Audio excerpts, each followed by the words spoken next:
Bienvenue à cette conférence intitulée La Juste Part, organisée dans le cadre du colloque Retour sur le printemps, organisé par le département de philosophie en collaboration avec le département de lettres.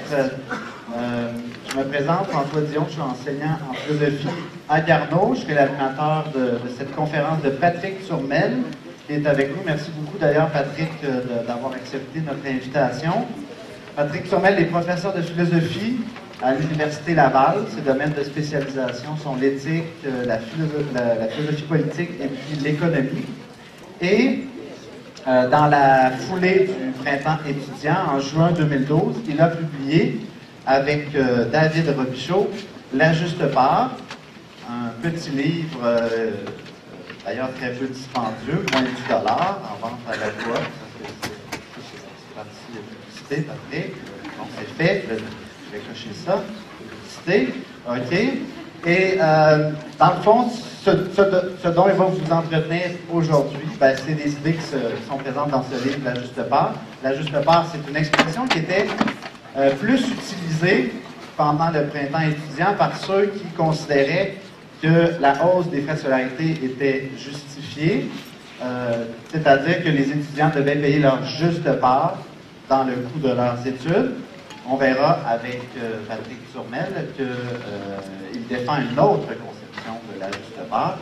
Alors, comment ça va se passer? Ce sera une conférence d'environ 45 minutes de Patrick Turmel. Par la suite, on aura une période de questions. Il y a 2 micros dans les allées pour ceux qui pourraient poser des questions à M. Turmel. Et l'activité devrait se terminer vers 12h15. OK? Alors, sans plus tarder, je vous laisse à Patrick Turmel.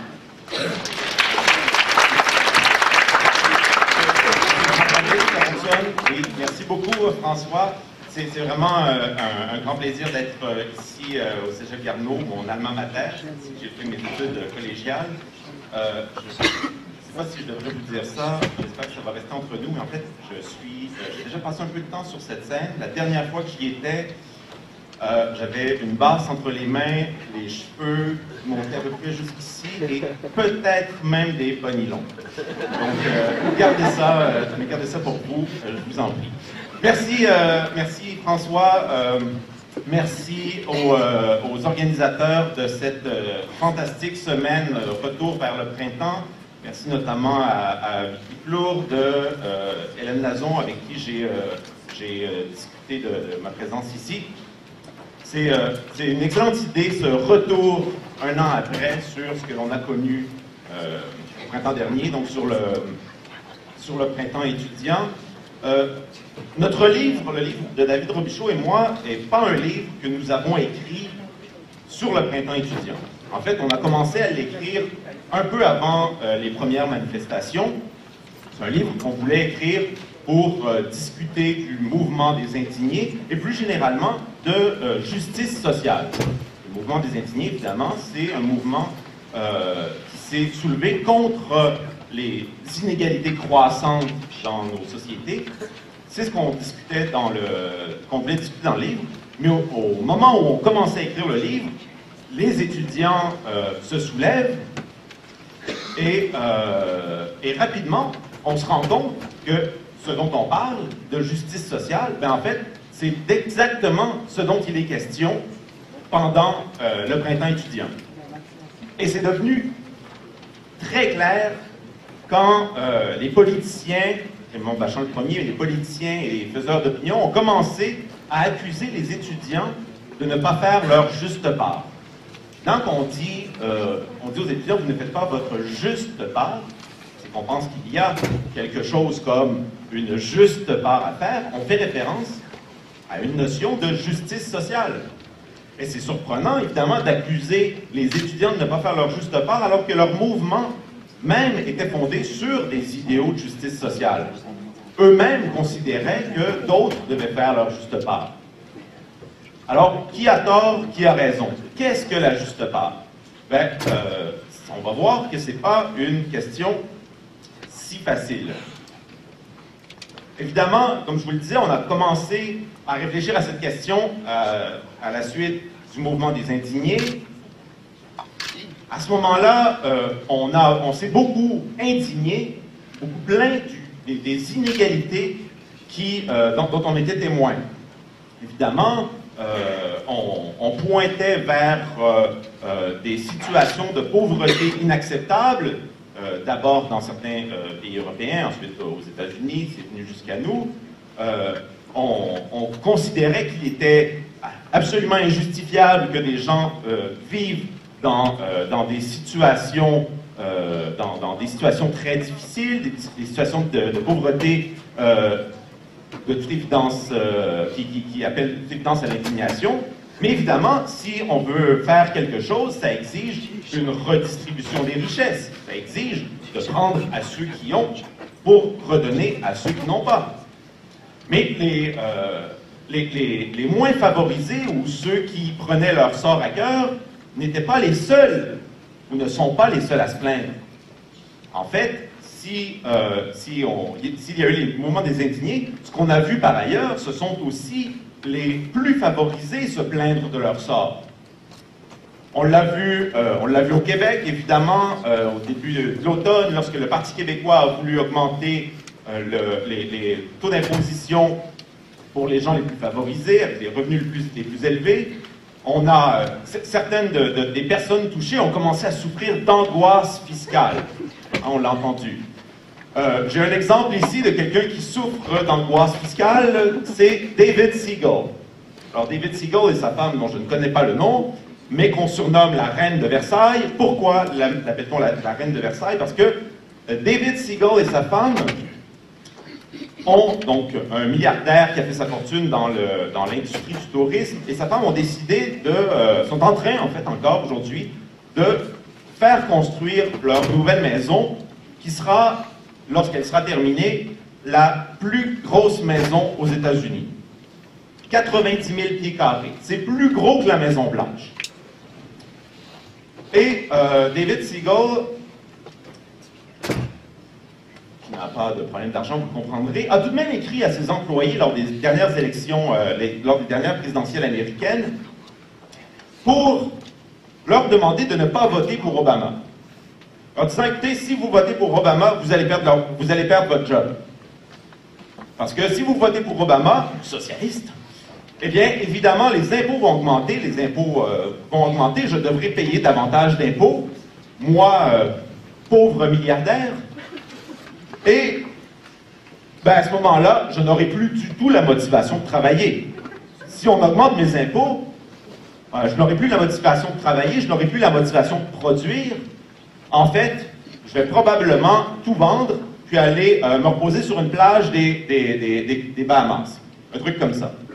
Parce que dans sa lettre, il le dit explicitement, moi je suis tanné de payer, moi qui ai toujours, c'est presque la citation exacte, là, moi qui ai toujours pris les bonnes décisions et qui a toujours fait l'effort nécessaire pour me rendre où je suis tanné de payer pour les autres, de payer pour les paresseux. Bon, évidemment, personne ne va le prendre en pitié, hein, c'est un peu ridicule pour quelqu'un qui est en train de faire construire la plus grosse maison aux États-Unis de tenir un tel discours, sauf que ce discours-là, s'il paraît ridicule dans la bouche de David Seagull, c'est un discours qu'on entend constamment aujourd'hui de la part de gens un peu favorisés, là, sans qu'ils ne soient milliardaires. En fait, c'est même un discours qu'une partie importante de la population, on parle même de gens qui ne sont pas particulièrement favorisés, un discours que l'on est prêt à accepter. Si vous voulez être riche, faites des efforts, prenez les bonnes décisions, ne soyez pas paresseux, et si vous prenez les bonnes décisions, vous êtes responsable, que vous faites des efforts, vous serez riche et vous mériterez pleinement votre revenu. Et là, on peut se poser la question, est-ce que ces gens qui se plaignent d'être toujours volés par le gouvernement, par l'impôt, ont raison? Est-ce qu'ils font vraiment pitié? Prenons un peu de recul. Je réalise que je n'ai pas noté le temps. C'est bon. Donc, est-ce que, si on prend un peu de recul historique, qu'on regarde ce qui s'est passé, on voit en fait que depuis 1980, Ben, le salaire moyen canadien, en dollars constants, donc si on compare le pouvoir d'achat en 1980 et aujourd'hui, en fait, le salaire canadien moyen n'a pas augmenté. Est-ce que ça veut dire qu'il n'y a pas eu de croissance économique? Non, parce que ça veut dire qu'il y a eu de la croissance économique. Sauf que une partie très importante des fruits de cette croissance s'est retrouvée entre les mains d'une petite minorité favorisée. On le voit par exemple avec le salaire des chefs des grandes entreprises au Canada. Donc depuis 1995, le salaire moyen des chefs des grandes entreprises au Canada est passé de 60 à 150 fois le salaire moyen canadien. C'est un peu abstrait, 60 fois, 150 fois, mais pensez-y un peu. Qu'est-ce que ça veut dire 150 fois le salaire moyen canadien? Ça veut dire que après 2 jours dans l'année, le 2 janvier, le chef d'entreprise moyen a déjà fait le salaire canadien moyen. Le 2 janvier. Alors que le 1er janvier, c'est un jour férié. Non, mais c'est ça que ça veut dire. Hein? Il faut l'avoir en tête. C'est quand même impressionnant. Et ce qui est surtout, ce qui est davantage impressionnant encore, c'est que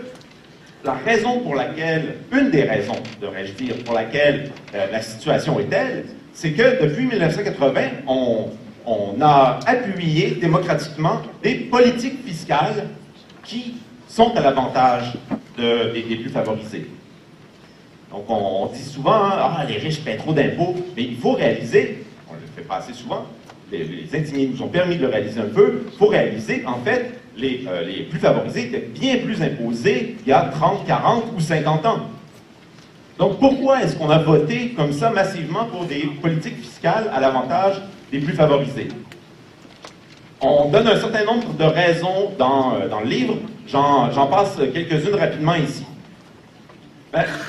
On n'a pas beaucoup de statistiques sur ces questions au Canada, mais on a des études intéressantes qui ont été faites aux États-Unis, notamment celle-ci, se demandant pourquoi les Américains votaient pour des politiques fiscales qui étaient à l'avantage du 1% le plus riche. On s'est demandé, mais peut-être que les gens pensent que c'est aussi à leur avantage.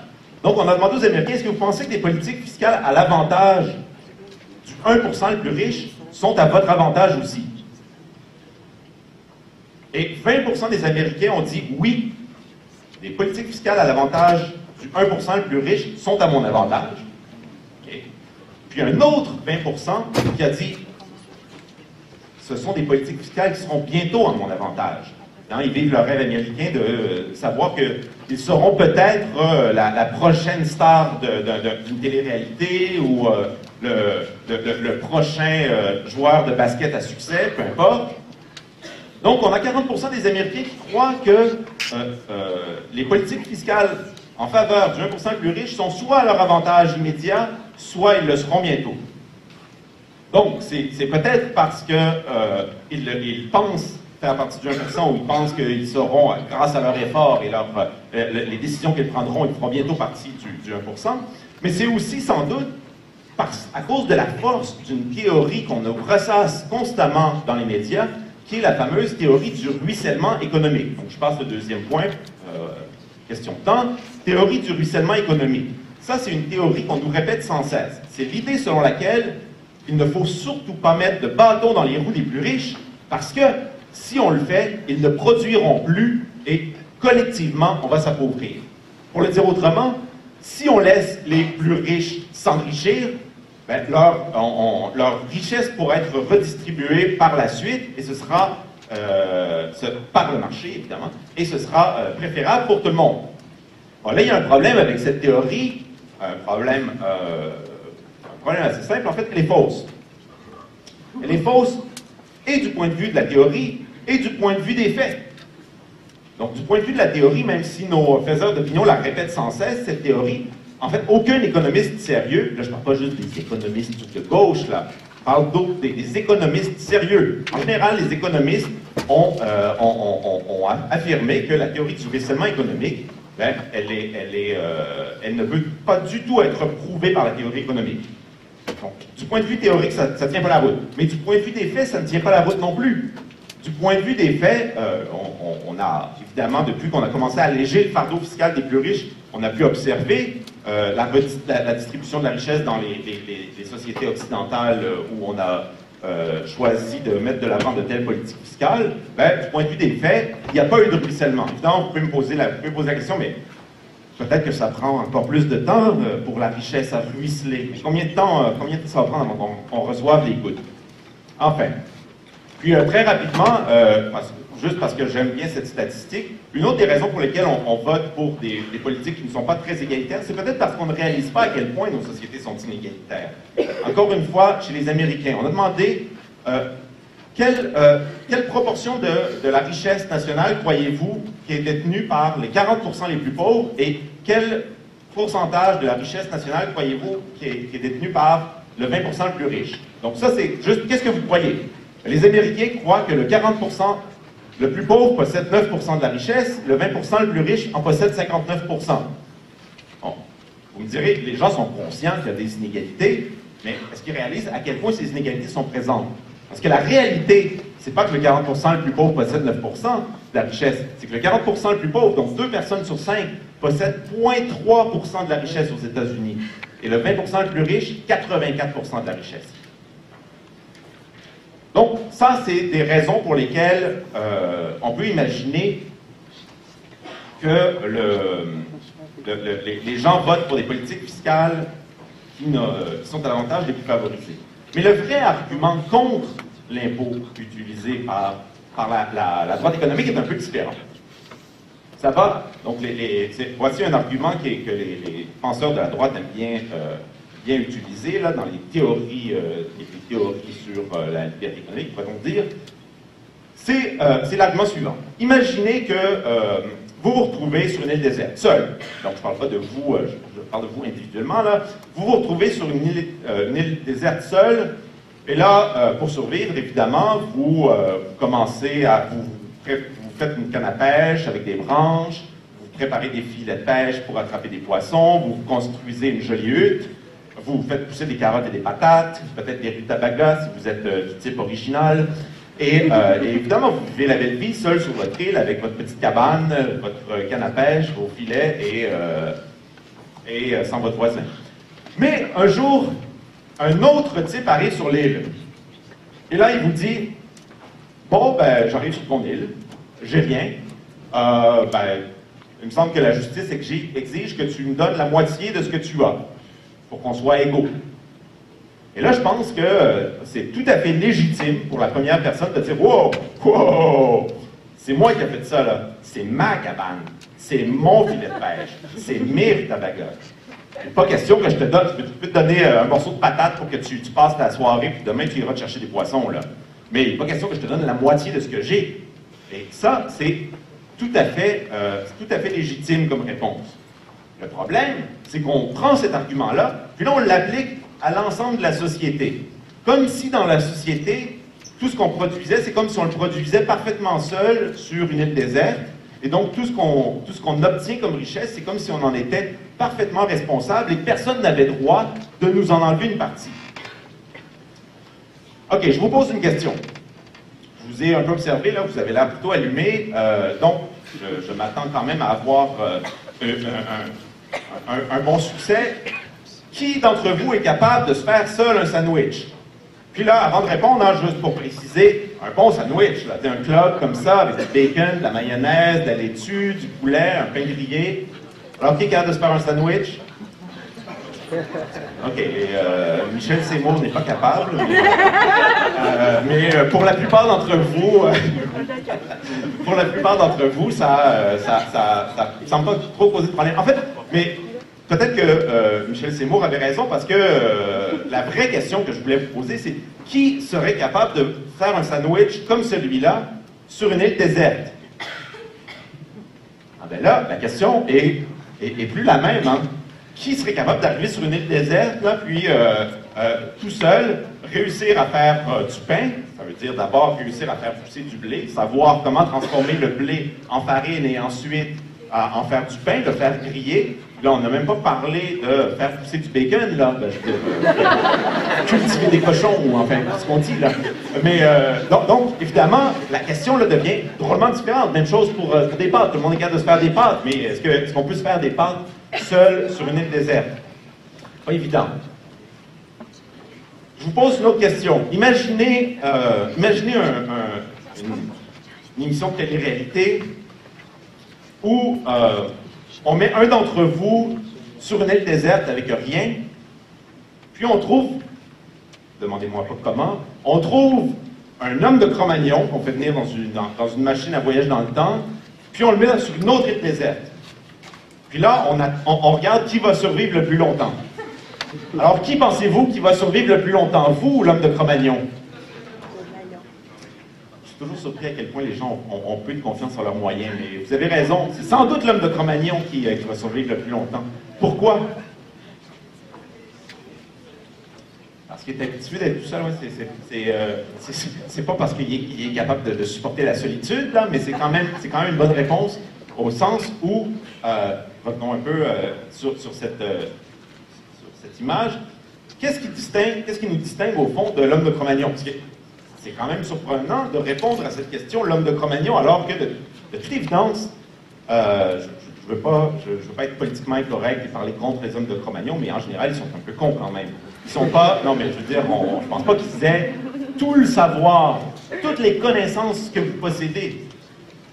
La différence est incroyable. Je veux dire, vous êtes capable de faire un tas de choses que l'homme de Cro-Magnon ne pourrait même pas imaginer, pourrait même pas concevoir. Donc, qu'est-ce qui fait la différence entre vous et lui? La différence, c'est essentiellement la suivante. L'homme de Cro-Magnon possède l'ensemble des connaissances qui étaient disponibles à son époque. Il y avait peu de connaissances, mais il possédait l'ensemble des connaissances, l'ensemble du savoir-faire de son époque. Il savait comment se construire une grotte, plutôt comment trouver une grotte. Il savait comment pêcher le poisson, tuer l'ours avec ses autres amis crocs. Nous, on a beaucoup plus de connaissances, mais il n'y a personne d'entre nous qui a toutes les connaissances disponibles à notre époque. Un ingénieur, par exemple, l'ingénieur qui dessine des ampoules électriques pour une grande compagnie, pour General Electric par exemple, serait sans doute incapable de faire lui-même une ampoule électrique s'il se retrouvait seul sur une île déserte. Quand même incroyable. Donc qu'est-ce qui fait qu'on a tout ce savoir-faire, toutes ces techniques qui font qu'on vit une vie bien plus confortable, plus longue aussi, que l'homme de Cro-Magnon. Mais ça s'explique par un certain nombre de choses. Premier argument sur lequel tous les économistes notamment vont s'entendre, c'est la fameuse division du travail. Bon, l'homme de Cro-Magnon l'être humain a commencé à évoluer à quel moment? Au moment, évidemment, où on a commencé à se partager les tâches. Certains faisaient pousser les rutabagas pendant que d'autres apprenaient à chasser. Et en se concentrant sur la chasse, certains sont devenus de super bons chasseurs et d'autres d'excellents producteurs de rutabagas. Et là, on peut imaginer cette division du travail qui s'étend dans le temps jusqu'à ce qu'on se retrouve dans une société où plusieurs personnes deviennent excellents dans leur spécialité, bien plus performants qu'une personne qui devait tout faire pourrait jamais l'être. Et donc, là, on peut avancer. Mais ça veut dire notamment qu'on ne peut plus concevoir, par exemple, une ampoule électrique seule. Mais la division du travail, ce n'est pas la seule chose qui compte. Quand vous naissez, vous n'êtes pas seul sur une île déserte. Il y a des gens qui vous précèdent, il y a toute une société qui vous précède. Il y a en fait 3 types de patrimoine dont vous êtes l'héritier. Premier type de patrimoine dont vous êtes l'héritier, c'est ce qu'on a appelé le patrimoine matériel. C'est évidemment le plus évident.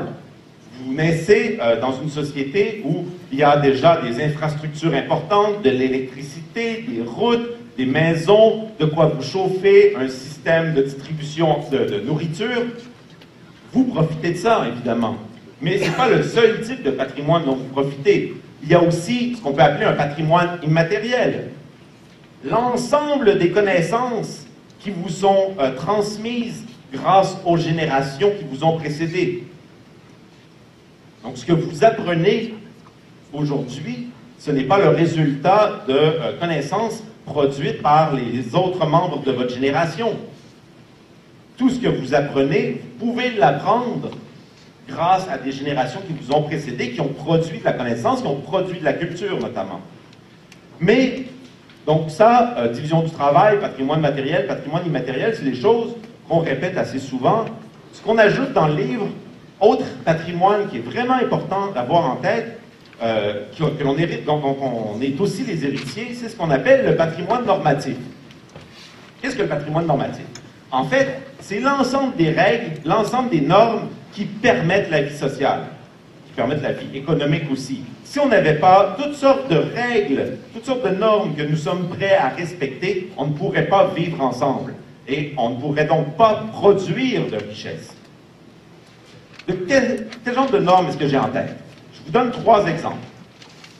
On discute plus en détail dans le livre. Je vous le dis tout de suite, hein, ce sont ce qu'on a appelé les normes de coordination, les normes de compétition, puis les normes de coopération. Premier type de norme, norme de coordination. Hein, on a besoin de s'entendre sur un certain nombre de règles qui nous rendent tous la vie plus facile. Si vous avez lu le livre, vous savez de quoi il s'agit. Mais l'exemple le plus évident, c'est le choix d'un côté de la route pour conduire. Évidemment, décider qu'on conduit à gauche ou décider qu'on conduit à droite, c'est complètement arbitraire. Il y a des sociétés qui ont décidé que tout le monde allait conduire à droite, d'autres sociétés ont décidé que tout le monde allait conduire à gauche, mais c'est quand même important, collectivement, qu'on fasse un choix. Imaginez si à tous les matins, vous vous disiez ouais, ce matin, est-ce que je conduis à gauche ou à droite? Ah, moi, ce matin, soleil, moi, je pense que je vais conduire à gauche. Imaginez si tout le monde avait à choisir tous les matins de quel côté il conduit. Ce serait... est-ce que j'ai vraiment besoin de donner un exemple? Je pense pas. Donc, ça, c'est bien simple. Mais il y a d'autres types de règles qui sont nécessaires à la vie économique, à la vie sociale, mais à la vie économique en particulier, notamment des normes de compétition. On aime beaucoup encenser le libre marché, en disant, moins il y aura de règles dans le marché, mieux fonctionnera le marché. Puis, on le dit parce que c'est vrai qu'il y a quelque chose d'assez impressionnant dans le marché quand on y pense. Hein? On se dit, si on veut... il y a un marché, par exemple, pour... qu'est-ce qui est un produit populaire en ce moment, là, bien simple? Une idée? J'ai juste des chapeaux de poils en tête, mais j'imagine que c'est... les téléphones intelligents. Bon, les téléphones intelligents, merci. Vous sentiez hein, que j'allais passer beaucoup de temps avant de trouver l'exemple, donc merci au nom de vos collègues. Donc, téléphone intelligent, ce qui est super, en fait, c'est qu'il y a une compétition pour les téléphones intelligents. On peut donc s'attendre à ce que chaque compétiteur, pour être le plus performant sur le marché, cherche à fabriquer un téléphone meilleur que celui de ses concurrents, puis tente de le vendre moins cher. Et évidemment, ça, c'est au bénéfice du consommateur qui aura, grâce à la magie du marché, de meilleurs téléphones et des téléphones moins chers. Bon, téléphone moins cher, on ne dirait pas que c'est ce qui est en train de se passer, mais quand même, vous comprenez le principe. Sauf qu'il y a une autre stratégie. Il y a une autre stratégie pour bien performer dans le marché, c'est plutôt que de faire un téléphone ou un produit meilleur ou moins cher, c'est simplement d'aller faire brûler les usines des compétiteurs. Et en fait, pensez-y bien, c'est vraiment efficace comme stratégie. Mais pour pas que ça se passe, pour que le marché ait les vertus qu'on lui accorde, ben on a besoin de règles. Parce que sinon, ça donne des situations... Est-ce que vous reconnaissez ces deux patineuses artistiques? Donc, je vous dis toujours le nom, Tanya Harding et l'autre. Donc, deux patineuses artistiques, peut-être que vous êtes trop jeune pour avoir entendu parler de cette situation, mais c'était les deux grands espoirs olympiques dans le patinage artistique, deux grandes rivales de toujours, et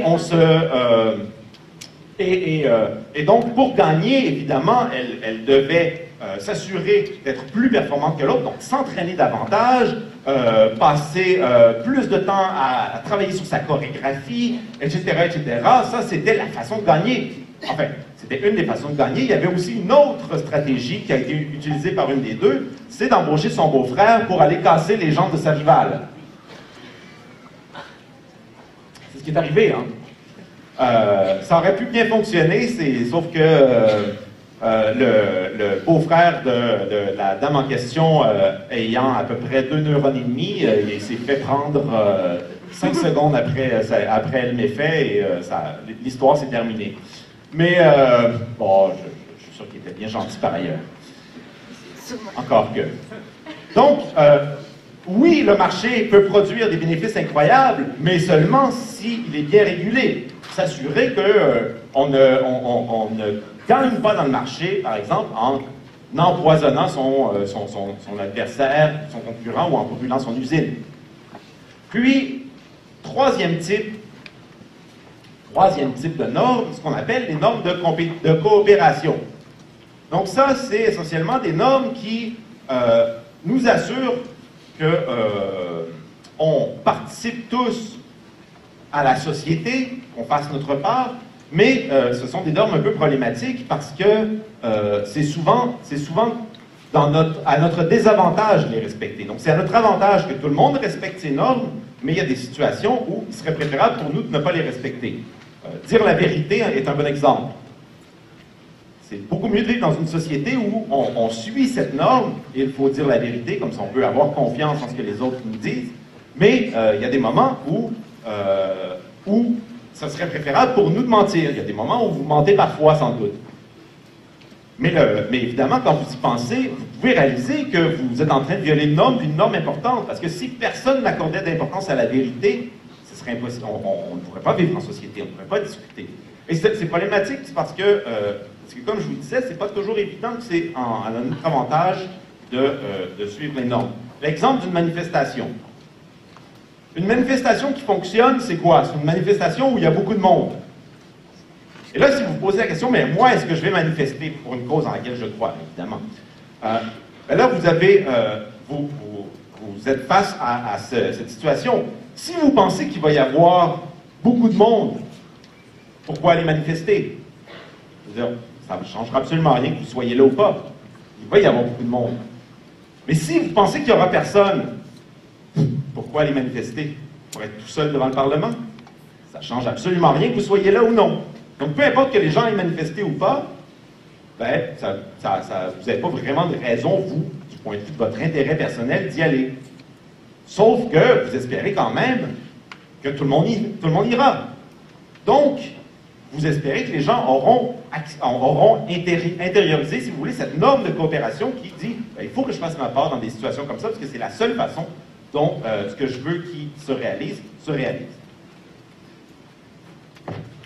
Évidemment, pour qu'il y ait des normes de coopération dans une société qui fonctionne, que les gens participent, fassent leur part à la société, on a besoin de ce qu'on appelle parfois du capital social. On doit avoir confiance en nos concitoyens. Et ça, c'est un élément important pour saisir la force du mouvement étudiant au printemps dernier. C'est très, très impressionnant ce qui s'est passé. Autant de manifestations avec autant de monde. À Montréal, on parle même de manifestations à tous les jours. Alors qu'évidemment, les gens auraient pu se dire, ben là, si les autres y vont, pourquoi j'irais? Je vais rester puis me retaper l'intégrale de Virginie. Donc, vous comprenez, il a fallu que les gens aient vraiment confiance, non seulement qu'ils croient en leur cause, mais qu'ils aient confiance en leurs collègues pour qu'une telle le printemps étudiant ait lieu. Et ça, c'est un phénomène incroyable. Alors, je vous disais que pour qu'il y ait société, mais aussi pour qu'il y ait de la richesse, on n'a pas besoin simplement de gens qui créent par eux-mêmes. On a besoin d'un contexte, on a besoin d'infrastructures, de patrimoine matériel, on a besoin de connaissances, patrimoine immatériel, puis on a besoin de toutes sortes de règles et de normes qui permettent la vie sociale et la vie économique en particulier. Et ça, Barack l'a compris. En fait, vous vous rappelez peut-être de cette situation. Donc, il était, lors des dernières présidentielles, contre Mitt Romney. Mitt Romney n'arrêtait pas de dire « Ouais, j'ai construit ma propre entreprise par moi-même.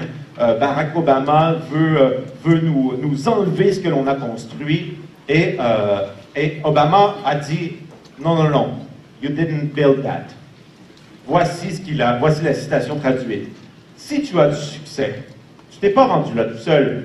Quelqu'un t'a aidé quelque part. Il y a eu un excellent prof à un moment dans ta vie. Quelqu'un t'a aidé en créant cet incroyable système américain qui t'a permis de prospérer. Quelqu'un a investi dans les routes et les ponts. Si tu as une entreprise, tu n'as pas créé ça.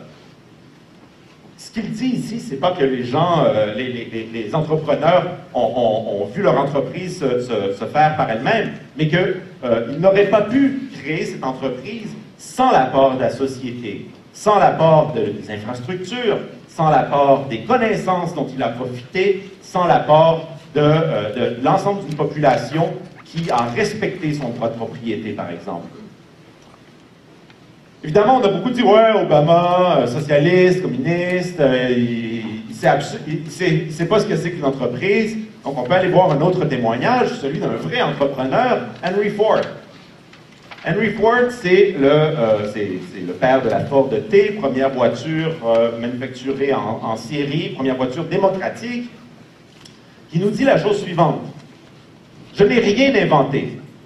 Je n'ai fait qu'assembler des voitures à partir de découvertes faites pendant des siècles de travail par d'autres hommes. J'aurais échoué si j'avais travaillé il y a 5 ans, 10 ou même 5 ans.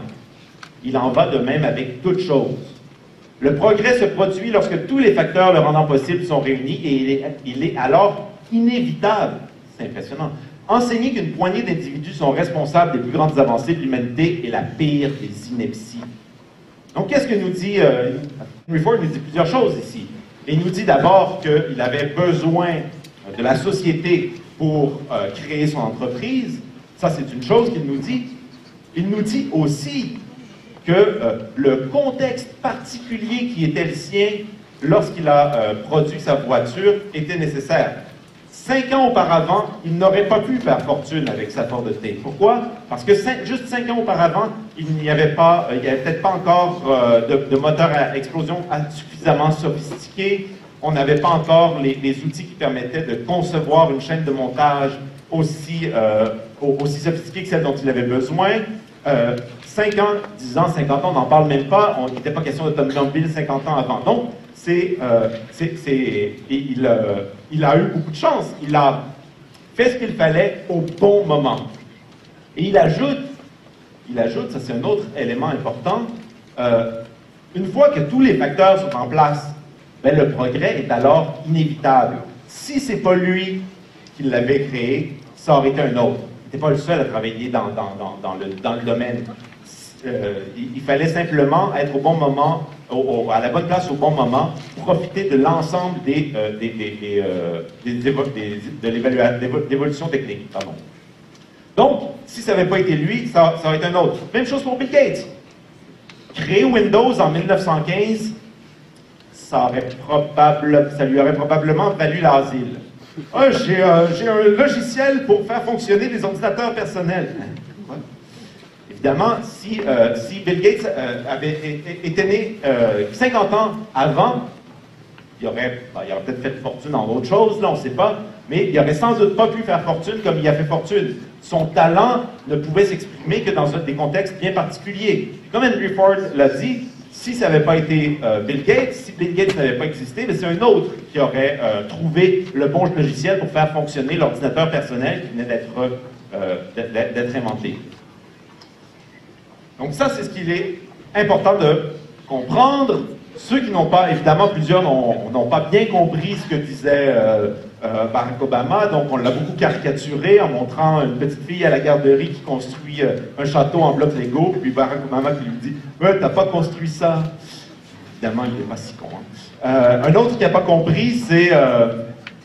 comment il s'appelle déjà? Je vois mal son nom. Enfin, peu importe. c'est quelqu'un ça doit être Gaster, là. Gaster dit j'ai construit mon entreprise moi-même seul. Et là, il y a un sous-titre que je ne devrais peut-être pas prononcer, mais puisque c'est en anglais, ça n'aura pas l'air si méchant. Obama, you can kiss my ass. Et là, il y a quelqu'un qui s'est amusé à faire le tour de tout ce que son entreprise avait produit de la société pour fonctionner. Donc, là, on voit mal, mais simplement un standard date and time. Donc, le fait qu'on s'entende sur quelle heure il est, quel jour on est, c'est nécessaire à la vie économique.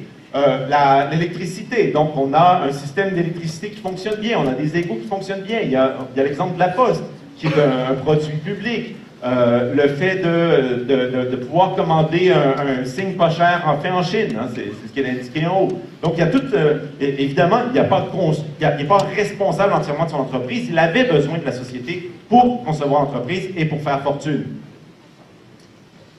Donc, qu'est-ce que ça signifie tout ça?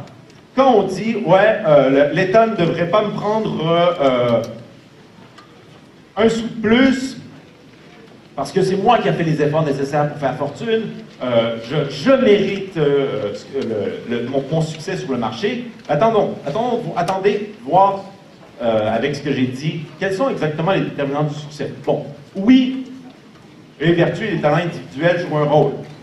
Il n'y a aucun doute. Oui, vous risquez davantage d'avoir du succès si vous faites plus d'efforts. Oui, donc si vous avez des vertus particulières, si vous êtes discipliné, si vous êtes motivé, si vous avez des talents particuliers, vous pouvez bien rêver de faire carrière dans le basketball professionnel. Si vous mesurez 4 pieds 6, je suis vraiment désolé de vous l'annoncer, mais changez de projet. Donc, vertu et talent individuel, ça fonctionne. Mais il y a d'autres déterminants du succès qui sont peut-être, qui sont aussi importants. Le développement de ces vertus et talents. Donc, on a besoin, pour que mes talents particuliers soient développés, j'ai besoin d'un contexte social, j'ai besoin de ressources, j'ai besoin, dans certains cas, du système scolaire qui m'a permis de développer mes talents. Mais j'ai aussi besoin par exemple, si je suis Bill Gates, pour développer mes talents d'informaticien, j'ai besoin de naître à une époque où on a inventé l'ordinateur personnel et on a inventé l'informatique. Donc, deuxième déterminant du succès. Troisième déterminant du succès, doit y avoir une demande pour les talents qui sont les miens. Bill Gates, en 1915, qui dit « Ah, je peux construire des logiciels. » il va prendre ce qu'on trouve à la rue, ou, comme je le disais tout à l'heure, à l'asile. Donc, il doit y avoir une demande pour ses vertus et ses talents. Et évidemment, ce type de demande crée aussi d'importantes inégalités qui ne sont pas simplement justifiées par le talent individuel. Pensons au hockey professionnel. Le meilleur joueur masculin dans la Ligue nationale, donc celui qu'on peut concevoir là, comme le meilleur joueur de hockey, point, combien il va faire cette année? Je connais ça, moi, j'allais dire 12 millions, est-ce que c'est à peu près ça? 6? 10? Bon. On me dit que le meilleur joueur de la Ligue nationale va faire cette année à peu près 10 millions.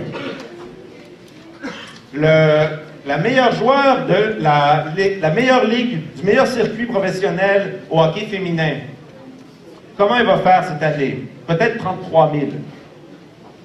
Est-ce que c'est parce que le joueur, l'homme est incroyablement meilleur que la femme au hockey? Pas du tout. Pas du tout. Elle est probablement bien meilleure que bien des joueurs de la Ligue nationale. C'est la meilleure du circuit professionnel féminin. Mais dans le marché tel qu'on le connaît, il n'y a pas de demande pour son talent. Donc ça aussi, ça joue. Est-ce que ça justifie de telles inégalités? On peut se poser la question. Puis un quatrième déterminant qui est très important, c'est tout un ensemble de normes sur lesquelles on s'entend collectivement, mais qui ont des effets réels sur l'équité. Et je vous donne un exemple. On choisit, on décide on décide arbitrairement d'une date à partir de laquelle se font les cohortes au primaire. Donc vous le savez, hein, si vous êtes né début octobre, vous avez probablement toujours été parmi les plus âgés de votre classe. Si vous êtes né fin septembre, vous avez probablement toujours été le plus jeune. Est-ce que ça fait une différence? Ben, je veux dire, vous pouvez être né fin septembre et être un génie et avoir dépassé tout le monde, hein, c'est possible. Mais statistiquement, est-ce que ça fait une différence? Ben, statistiquement, ça fait cette différence. Ça fait qu'en 4e année, on a vérifié, donc pas David Ruchot et moi, là, on a décidé des chercheurs sérieux qui savent comment manipuler les chiffres, ou enfin, étudier les chiffres, se sont penchés sur la question et ont découvert qu'en fait, en 4e année du primaire, il y avait une différence de 14% entre les gens nés en octobre et les gens nés en septembre. Là, vous allez me dire, ouais, mais avoir 14% de moins qu'un autre au primaire, ça fait aucune différence. Ah oui? Parce qu'en 4e année, c'est l'année où vous allez commencer à être sélectionné pour savoir si vous allez être accepté dans les meilleures écoles secondaires, dans le programme où vous voulez aller. Ah. Et si vous entrez dans la bonne école secondaire, là où on va mieux vous former qu'ailleurs, ben, ça va peut-être vous amener aussi à être accepté éventuellement dans le programme au collégial où vous espérez aller. Peut-être aussi dans le programme de médecine, dans l'université où vous... Médecine, par exemple, hein, dans le programme où vous désirez vous rendre à l'université. Donc, le petit 14% qui semble complètement innocent au primaire peut faire une immense différence après 15-20 ans plus tard, en fait, sur la situation socio-économique qui sera la vôtre. Qu'est-ce qu'on fait? Bien, évidemment, ça ne veut pas dire qu'on ne devrait pas avoir ce genre de normes. On n'a pas le choix. Pour vivre en société, on a besoin de ce genre de normes. Mais ça nous permet de réaliser, par contre, que les choix que l'on fait collectivement vont avoir une influence importante sur la distribution de la richesse. Et cette distribution-là, elle ne dépend pas simplement de l'effort individuel, de la production de l'individu, elle dépend d'autres facteurs. Donc, qu'est-ce qu'on en conclut? On en conclut la chose suivante. D'abord que la richesse, ce n'est pas un produit individuel, hein, c'est un produit collectif. La richesse telle qu'on la connaît aujourd'hui, elle est possible grâce à la vie sociale. La richesse n'est donc pas le produit du seul mérite individuel. Il y a de la richesse parce que tout le monde contribue à la société à différents niveaux. On a beaucoup dit, hein, ouais, les étudiants ne font pas leur juste part parce qu'ils sont en train d'étudier, donc ils ne contribuent pas, ils ne contribuent pas à la société. Et là, on entend ici par contribution à la société produire quelque chose qui a de la valeur sur le marché. Et ce qu'on essaie de montrer, c'est que faire sa juste part, c'est bien plus que ça. Ce n'est pas juste produire des biens sur le marché, c'est aussi étudier, c'est aussi aider à produire, à accumuler du savoir que l'on pourra utiliser pour créer de la richesse, que l'on permettra de redistribuer. Et on essaie de montrer, en fait, je termine là-dessus, que ces conclusions nous permettent de justifier une redistribution de la richesse qui est beaucoup plus importante que ce qu'on connaît aujourd'hui. En tout cas, au moins, elle nous permet de discréditer la plupart des arguments qui sont donnés contre les inégalités, en faveur, pardon, des inégalités socio-économiques. Je vous remercie.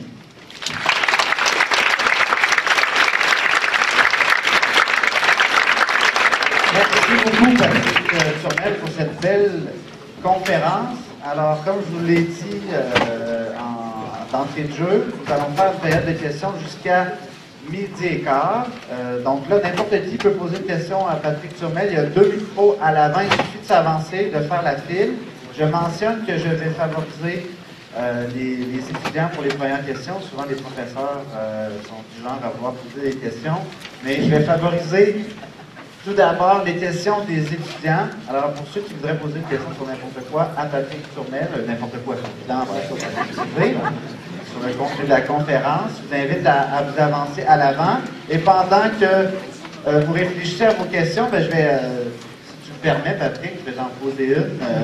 Tu as conclu un petit peu là-dessus, sur la question des étudiants. Le thème de ta conférence était la juste part. Notre colloque, c'est un retour sur le printemps étudiant. La grande question, c'était la question des frais de scolarité. Donc, j'aimerais peut-être t'entendre si tu avais appliqué la conception de la juste part que tu as présentée à la question des frais de scolarité. Ça signifierait quoi, la juste part des étudiants en termes de frais de scolarité à l'université? Je vais peut-être décevoir, je ne répondrai pas à la question qui serait la suivante, c'est-à-dire est-ce qu'on devrait éliminer les frais de scolarité, est-ce qu'on devrait augmenter les frais de scolarité. Parlant en nos deux noms, notre livre ne dit rien là-dessus. Ce qu'il nous dit, par contre, c'est deux choses. La première chose, c'est que quand on parle de faire sa juste part, ou quand on parle de richesse, je l'ai déjà dit, cette richesse, elle est collective. Donc, elle est collective et elle dépend de toutes sortes de choses, notamment du fait que certains décident de repousser leur entrée sur le travail, donc de faire des sacrifices pour étudier davantage, ce qui est un bien pour la société. Donc, l'étudiant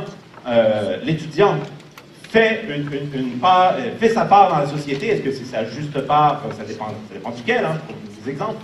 Mais évidemment, on ne peut pas dire que l'étudiant, parce qu'il n'est pas en train de produire de biens sur le marché, ne fait pas sa juste part. Il contribue à la création de richesses collectives, et ça, c'est important de le souligner. La deuxième chose que je veux rappeler, qui est une thèse du livre, c'est que la question de savoir qu'est-ce qu'on fait de notre richesse, puisqu'elle n'est pas un produit individuel, mais un produit collectif, et qu'on peut décider nous-mêmes de ce que l'on en fait.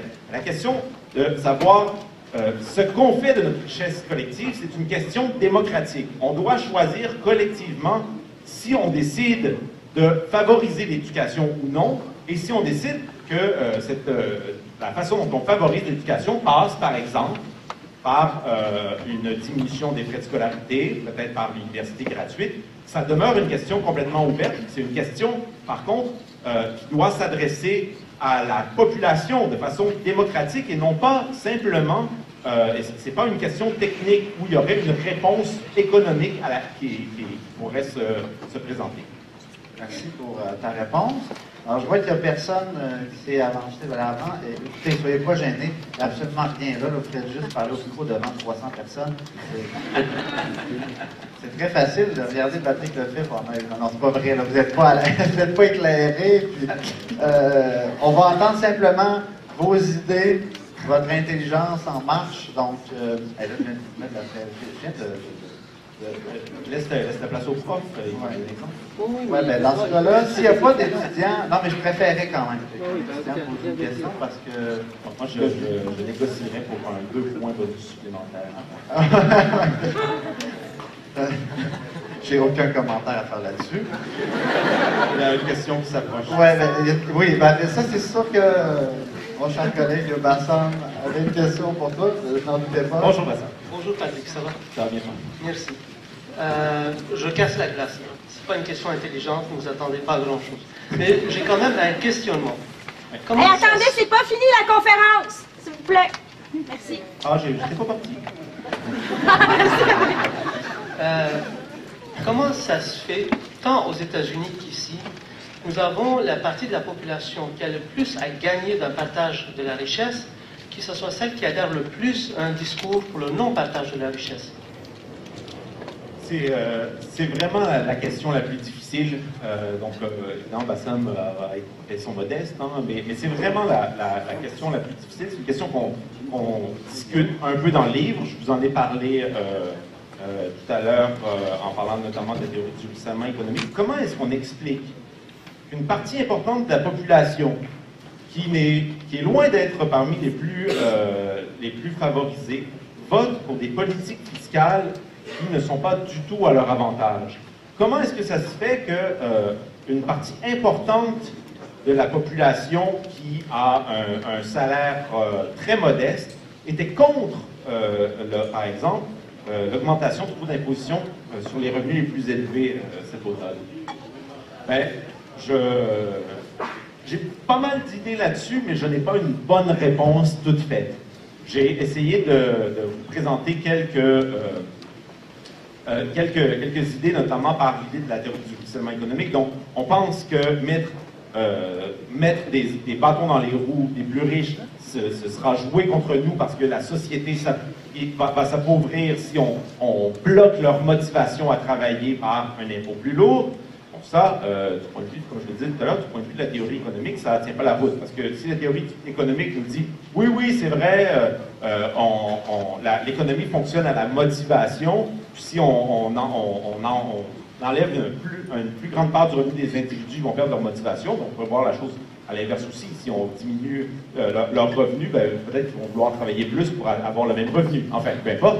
Donc, il y a la théorie du ruissellement économique. Il y a aussi la croyance que, ancrée un peu en nous tous nord-américains, qu'un jour, on va connaître du succès. Et si on vote pour des politiques qui pénalisent les plus riches, on sera aussi pénalisé.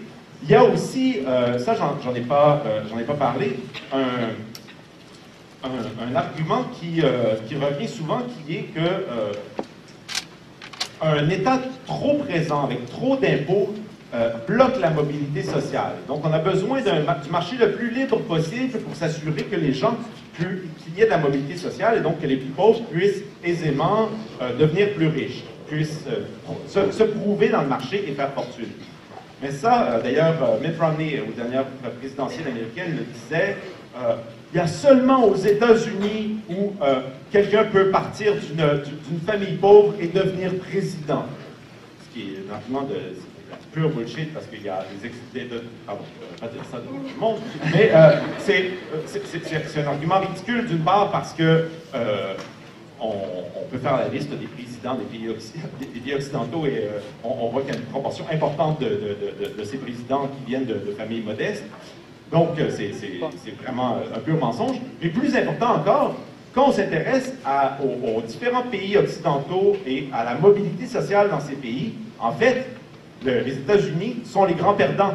De tous les pays occidentaux, de toutes les démocraties occidentales, les États-Unis, c'est le pays où il y a le moins de mobilité sociale. Le pays où, si vous êtes pauvre, c'est là où vous avez le plus de chances de demeurer pauvre. Patrick, est-ce que tu es en train de dire que le American Dream, l'endroit où c'est le moins possible de le réaliser, c'est aux États-Unis? Exactement. Si vous voulez vivre le rêve américain, vous êtes mieux de vivre au Québec. Vous êtes mieux de vivre en Norvège, par exemple. Il y a beaucoup plus de mobilité sociale ici qu'aux États-Unis. Si vous êtes pauvre, ici, au Québec, il y a beaucoup plus de chances que vous en sortiez et que vous ayez du succès. Contrairement à la croyance populaire.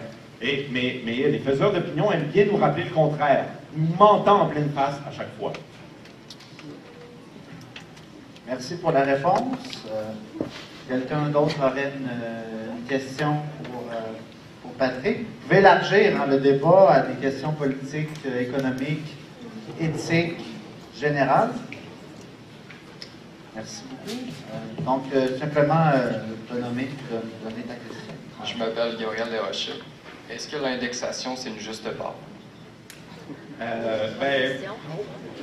J'ai un peu esquivé la question tantôt. Alors, peut-être juste préciser que l'indexation, c'est l'idée On augmente les frais de scolarité au même niveau au niveau de l'augmentation de l'économie. Si l'économie croît de 2% par année, on augmente les frais de scolarité de 2% par année. C'est comme s'ils restaient les mêmes toujours. C'est ce qui a été proposé par le... Exactement. Donc, comme Pauline l'a dit, hein, l'indexation, c'est le gel. Bon, peu importe. Est-ce que j'ai perçu une pointe d'ironie dans... Non. Non, je veux pas... si nous décidons collectivement, c'est ainsi que nous voulons que nous voulons organiser l'accès à l'université, je ne vois pas de problème du point de vue de la justice. Là où j'y vois un problème, c'est qu'on n'a pas eu une vraie conversation démocratique sur la façon dont on devrait penser l'accès aux universités. Mais la question de l'indexation, pour moi, il n'est pas clair que c'est absolument injuste ou absolument juste. Il faudrait peut-être intégrer la question des bourses. Excuse-moi, tu me rappelles ton nom? Pardon? Gabriel. Gabriel avait une autre question, vous l'avez peut-être mal entendu, c'était de savoir si la juste part était sur Facebook. Oui, juste part et sur Facebook et tous ceux qui sont coupables d'être allés voir, d'être allés sur Facebook pendant pendant la conférence doivent, comme punition, aller aimer la page. C'est pas une punition, c'est leur juste part. C'est leur juste part, exactement. Donc, un peu de publicité, juste part sur Facebook, puis on a un blog aussi qu'on entretient un peu moins régulièrement. D'autres questions? Merci Gabriel pour cette excellente question.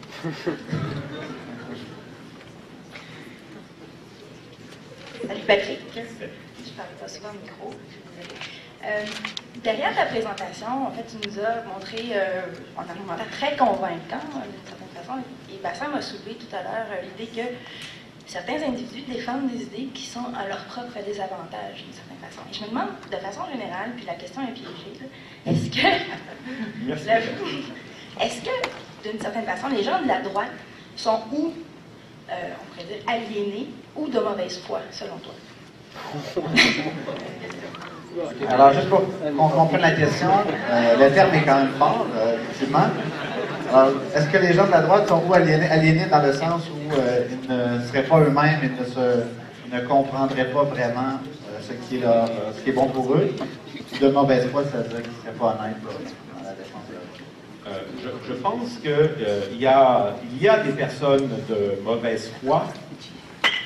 Il y a plusieurs personnes de mauvaise foi parmi ceux que j'ai appelés les faiseurs d'opinion. Ça, j'en ai absolument aucun doute. Je ne nommerai personne. Mais là, la question, mais là, on parle d'une petite minorité qui profite sans doute de toute façon de ces politiques fiscales. La question, c'est de savoir, est-ce que mais la personne qui n'en profite pas, on ne peut pas dire qu'elle est de mauvaise foi. Est-ce qu'elle est aliénée? C'est peut-être un peu fort. Ce que je dirais par contre, c'est que nous, et notamment, la théorie du ruissellement économique est encore un exemple de ça, je pense qu'il y a plusieurs mythes, plusieurs types d'illusions qui circulent avec force dans notre espace public, dans notre espace médiatique. Et malheureusement, les gens tombent dans le piège de ces mythes, de ces illusions, et ce n'est pas simplement les gens de la droite. Il y a beaucoup de gens de la gauche qui tombent dans ces pièges rhétoriques. Est-ce que tu aurais un exemple pour la gauche? Ben, c'est ce que j'étais en train de me poser comme question. Est-ce que j'ai un exemple? Est-ce que j'ai un... J'ai vu un truc qui m'a fait penser à ça dernièrement, puis j'arrive pas à remettre le doigt sur ce dont il est question, mais en tout cas, ça explique sans doute, c'est un exemple un peu plus abstrait, mais ça explique sans doute pourquoi, dans la plupart des démocraties occidentales, les partis qu'on identifie, on identifie traditionnellement comme étant des partis de gauche ont bougé beaucoup vers le centre, souvent vers le centre droit. Et je pense qu'une des raisons pour laquelle c'est le cas, c'est qu'ils ont fini par intégrer ces types d'illusions. Encore une fois, la théorie du ruissellement économique est un bon exemple. L'idée que si on n'est pas gentil avec les riches, ils vont aller bouder dans leur coin et ils ne travailleront plus. Donc, tu es en train de dire que même des gens qui étaient plutôt à gauche dans leur valeur ont intégré des idées qui favorisent la droite.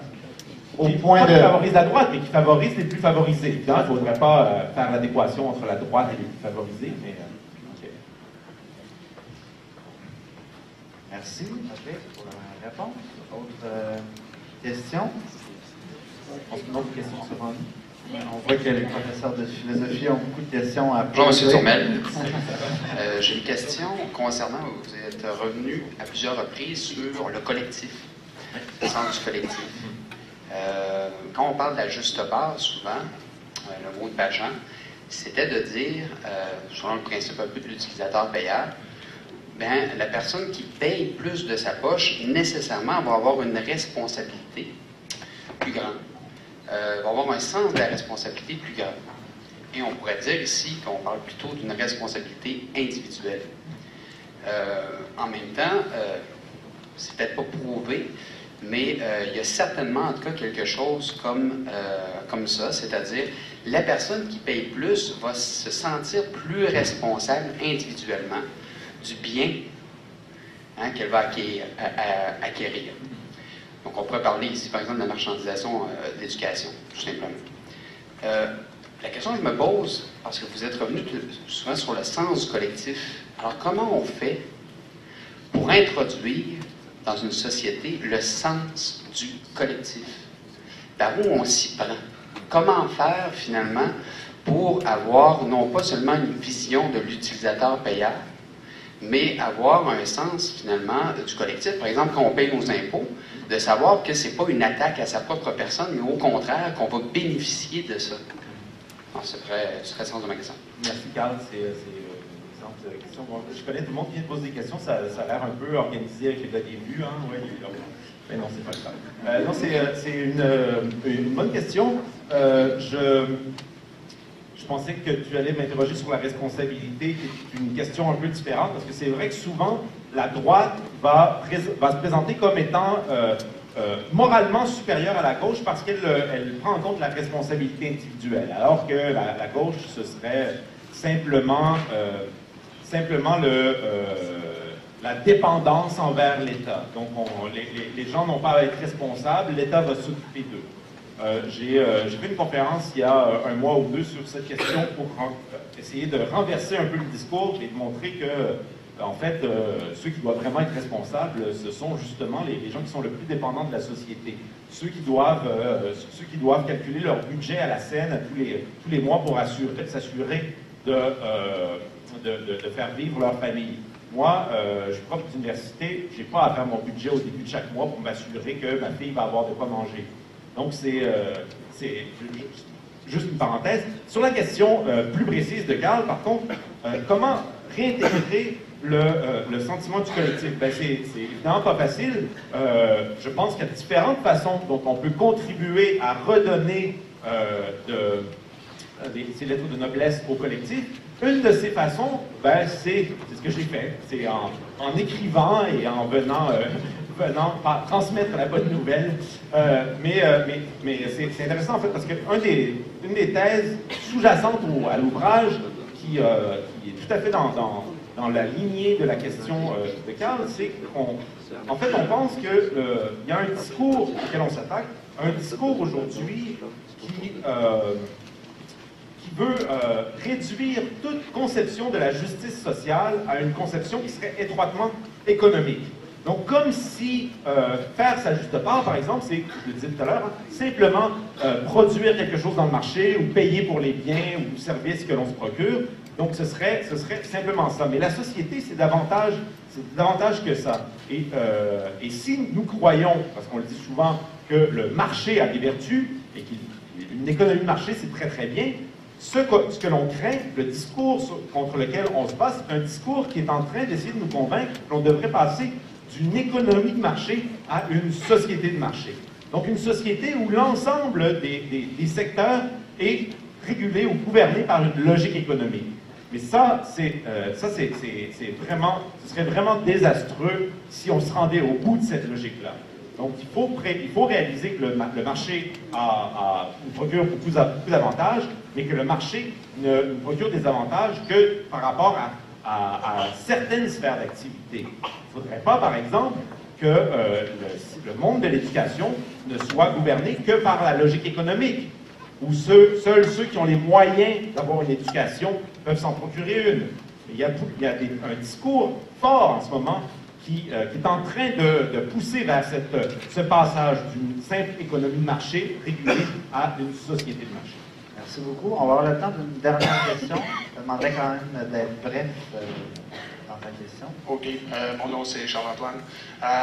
Je voulais savoir, souvent on fait une corrélation entre le manque d'éducation et justement, j'aime pas vraiment les termes gauche-droite, mais on va y aller comme ça.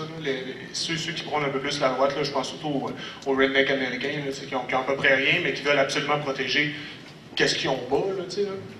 Puis je voulais savoir comment on fait pour changer une mentalité comme ça, justement.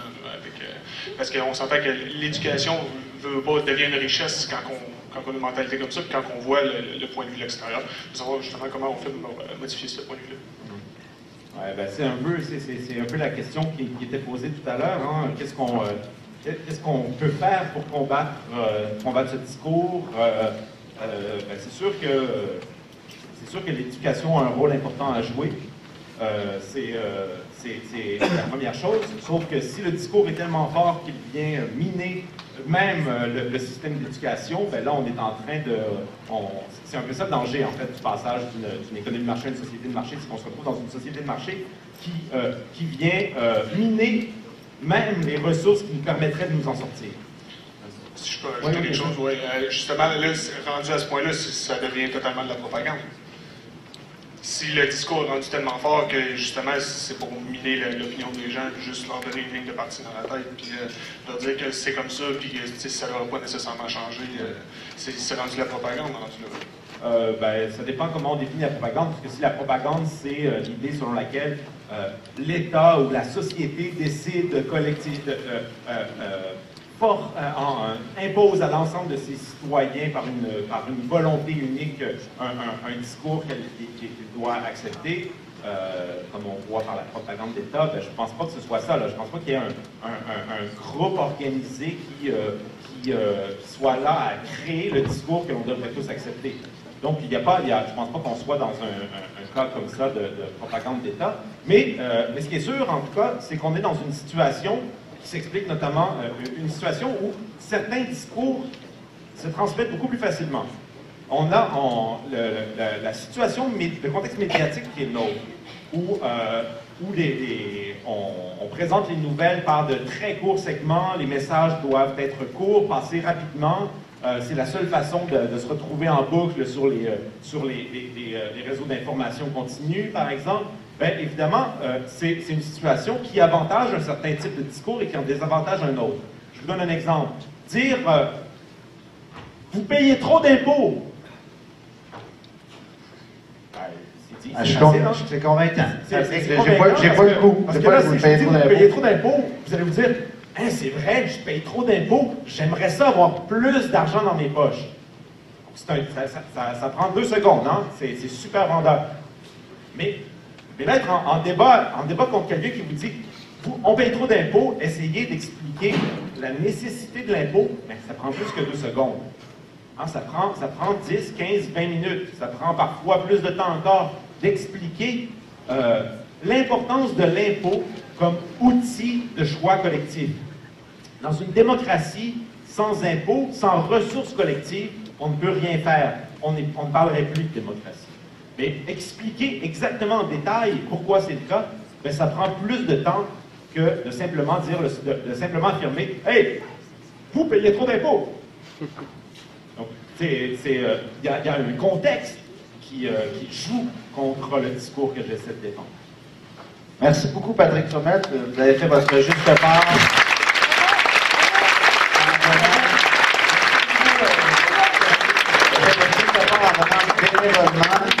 Aujourd'hui, ici, venir transmettre ce patrimoine intellectuel à ses étudiants. Merci tout le monde.